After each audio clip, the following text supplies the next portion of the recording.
Hi, in front of me is DOOGEE S88 Pro, and today I would like to show you how you can download and apply live wallpaper called Magic Fluids.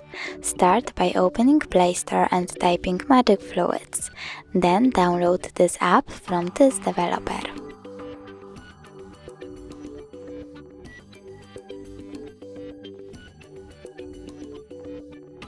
Now open it. Click at the bottom right corner, choose Settings and tap on I accept. Over here you can customize your wallpaper however you want to. When you're done, click at the top right corner and bottom right corner again. Choose Set as Live Wallpaper, click on Set Wallpaper and decide if you want it to be on home screen or home screen and lock screen by clicking on one of the options. So now when I go back, I can see that my wallpaper was successfully applied. Thanks so much for watching. If you enjoyed this video, don't forget to leave a like, comment and subscribe. Bye!